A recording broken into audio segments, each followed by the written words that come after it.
Attention please. This uploading is only for educational purpose. No intention to infringe copyrights.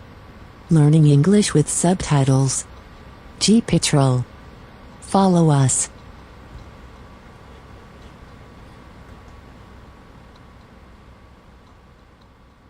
The boy in his early teens is playing the flute and the youngster being chased wriggles free.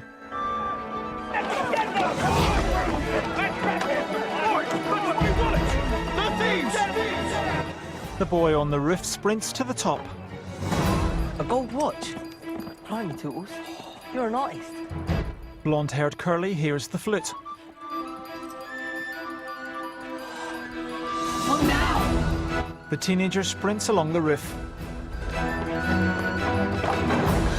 What's up, twins? Slidy's gone and got himself nicked.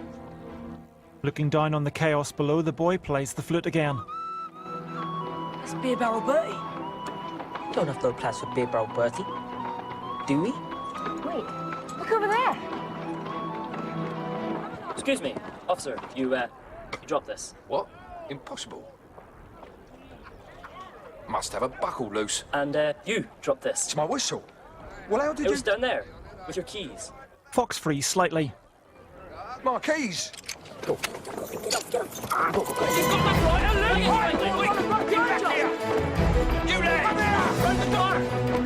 The boy plays the flute, causing the horse to rear up.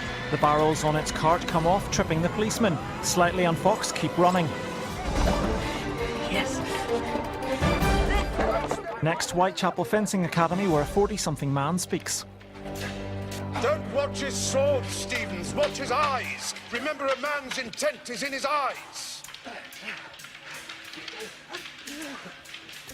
One fencer hurts his opponent with wild slashes. The teacher stands facing the victor, pointing his cane at him. The student flicks out with his sword and the teacher strikes him on the leg. The teacher blocks his attacks and disarms him, catching the sword. He returns it to him with a smug expression on his face.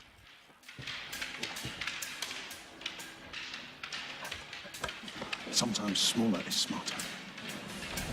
The teacher turns to see the group of young pickpockets led by Slightly skulk in before following them. The boys go downstairs and Curly places their bounty on a wooden crate. Jimmy's gonna love this. The boy from the roof comes in through the window. Well done, Peter.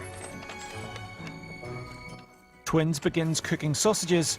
Peter takes over as the tall, thin fencing teacher comes downstairs. I've got a nice job for you boys. How nice. Harbottle's Antiques. Are you mad? You're ready. That place is tighter than a tower. We'll get nicked for sure. Sorry, Jimmy. Too dangerous. Peter.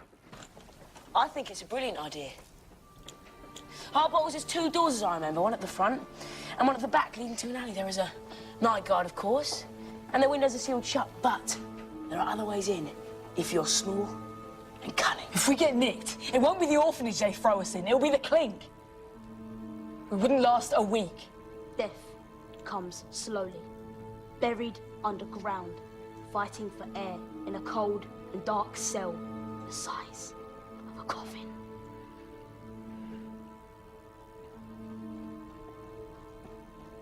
Peter walks over and speaks to Curly.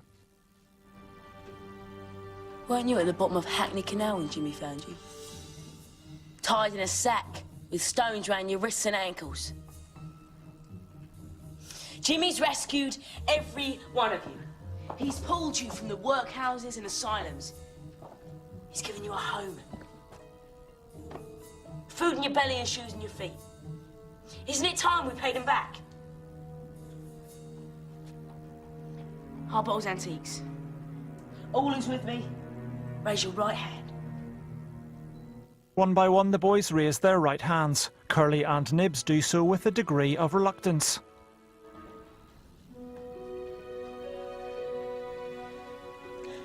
Words in your ear, Peter. Curly screws up his face, appearing disgruntled.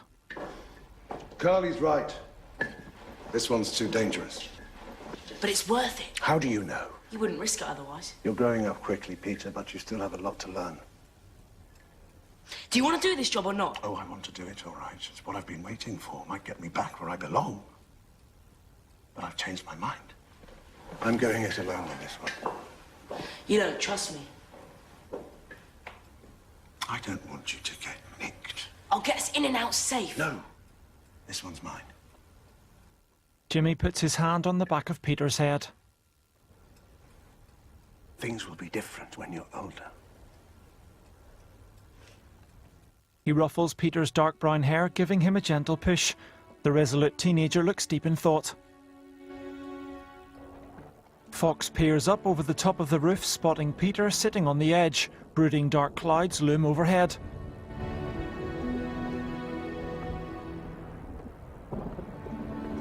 Walking down the steps, Fox joins Peter.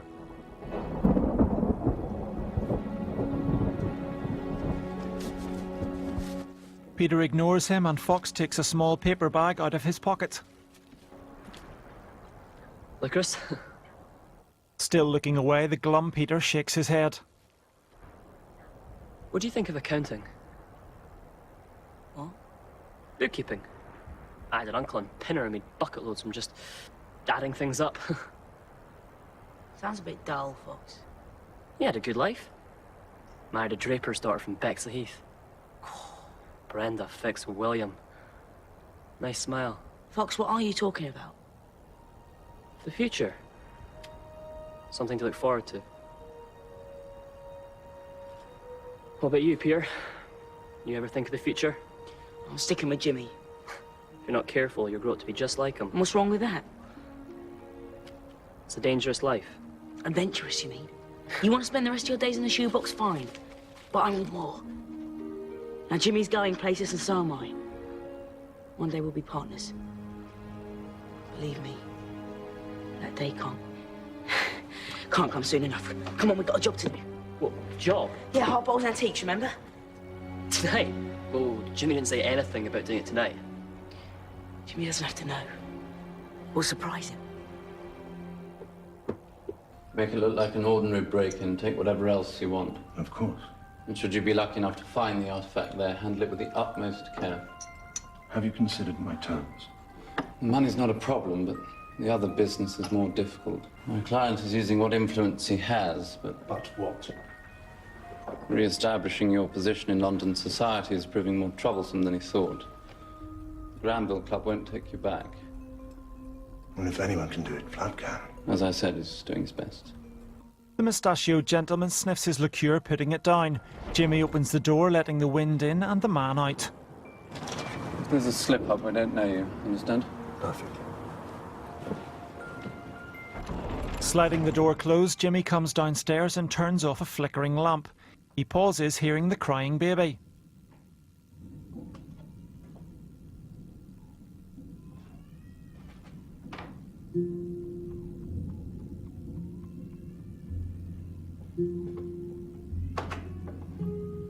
Gingerly coming back down the wooden stairs, he pulls back a duvet. There are just cushions beneath it.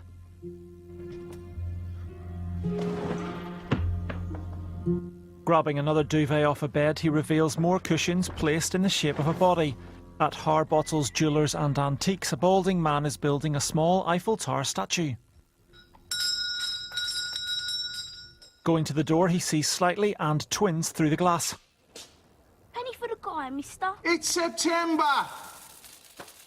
Get lost, ruddy pests! Penny for the guy, penny for the guy. Penny for the guy, penny for the guy, penny for the guy, penny for the guy. The man spies the rat that was dropped down the chimney out of a sack. Where's you spring from? He grabs a coal bucket. Come here. Come on. Gotcha. Opening the back door, he throws the rat out of the bucket. He is suddenly struck around the head with a cricket bat. Peter and Fox come through the door with the latter holding the bat. See? Couldn't be easier. The lights come on inside Harbottle's, which is brimming with jewellery and precious trinkets. The boys are in awe at what they see. Not bad. Wow. The wide-eyed young pickpockets lift jewellery out of display cases, putting them into sacks. Slightly inspects a small silver horn before bagging it. A man walks in. It's Jimmy, smartly dressed in a long dark coat and sporting a hat.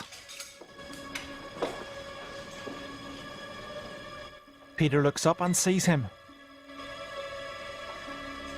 What the hell do you think you're doing? Isn't this what you wanted? You know it isn't.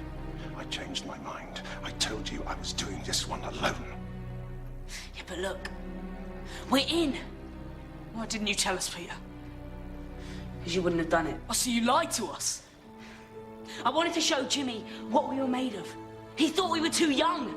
I am too young. Fill your bags and wait by the door.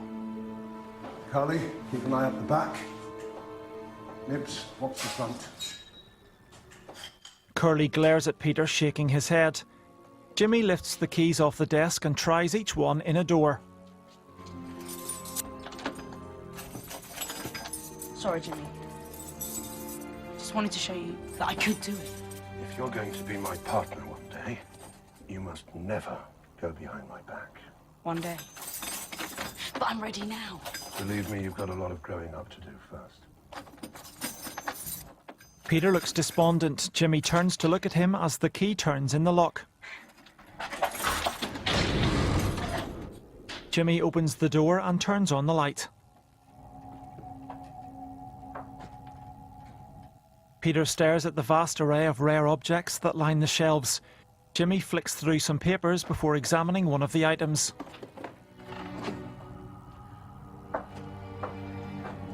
You looking for something in particular, Jimmy? Jimmy turns around, spotting a chest sitting on top of the wooden storage shelves.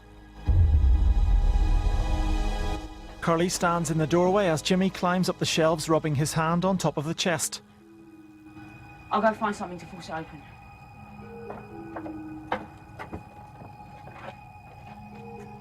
The other boys appear in the doorway and Peter sees an ornate dagger in a glass case. Back in the storeroom, Jimmy presses a button on the front of the chest and the gold latch pops open.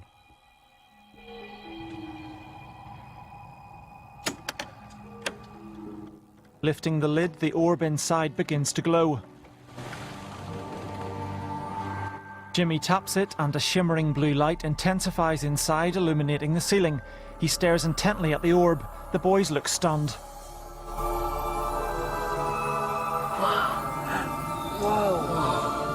What is it? Wow.